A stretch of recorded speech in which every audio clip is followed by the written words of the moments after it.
Hello बच्चों, आइए प्रश्न को देखते हैं। प्रत्येक कथन का निषेधन लिखिए और यहाँ पे कथन दे रखा है 3 एक अभाज्य संख्या है। प्रश्न को हल करने से पहले इसकी मुख्य अवधारणा के बारे में चर्चा कर लेते हैं। मुख्य अवधारणा में देखो, सबसे पहले हमें ये पता होना चाहिए गणितीय विवेचन पढ़ते समय कि कोई भी वाक्य कथन कब होता है। वो वाक्य या तो हमेशा सत्य हो या फिर हमेशा असत्य हो। दोनों स्थितियां एक साथ संभव नहीं है। अब देखो, हमें कथन का ज्ञान हो गया तो कथन को हम लोग निरूपित कर देते हैं एस से। अब कथन का निषेधन हमें निकालना है तो कथन के निषेधन को भी निरूपित करना पड़ेगा। तो यहाँ पे कथन का निषेधन हम लोग लिखते हैं और इसको निरूपित कर देते हैं निगेशन ऑफ एस से, क्योंकि निषेधन को इंग्लिश में निगेशन बोलते हैं। फिर हम लोग आगे बढ़ते हैं, निषेधन निकालते कैसे हैं ये समझ लो। कोई भी कथन दे रखा हो, अगर या तो उसमें हम लोग नहीं जोड़ दे या नहीं का भाव उसमें जोड़ दे तो वो कथन जो है अपने पास उसका निषेधन कथन कहलाएगा।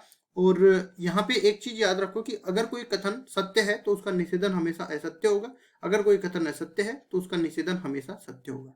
फिर हम लोग कथन को मान लेते हैं पी। यहाँ पे जो कथन दे रखा है उसको लिख देते हैं 3 एक अभाज्य संख्या है।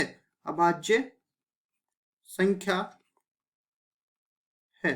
अब देखो, अभाज्य संख्या क्या होती है? ऐसी संख्या है जिसमें या तो खुद का या फिर एक का केवल दो संख्याओं का भाग जाए तो वो अभाज्य संख्या कहलाती है। अगर दो से कम केवल अगर खुद का भाग ही जाए, जैसे एक है, तो एक तो ना तो अपने पास अभाज्य संख्या होती है ना भाज्य संख्या होती है। इसके अलावा अगर दो से ज्यादा संख्याओं का भाग जाए तो वो भाज्य संख्या कहलाती है। तो हम लोग जानते हैं 3 में एक का भाग भी जाता है और 3 का भाग भी जाता है। इनके अलावा किसी और संख्या का भाग नहीं जाता है।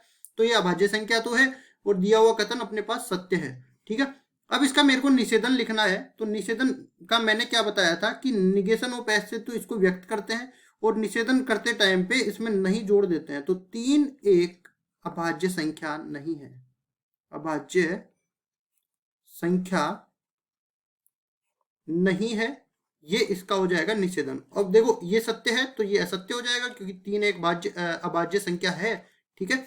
तो ये अपने को प्रश्न में केवल निषेधन निकालना था, जो कि हमने लिख दिया है। 3 एक अभाज्य संख्या नहीं है, यही हमारा उत्तर हो जाएगा। आशा करता हूँ ये सवाल आपको समझ में आया होगा। धन्यवाद।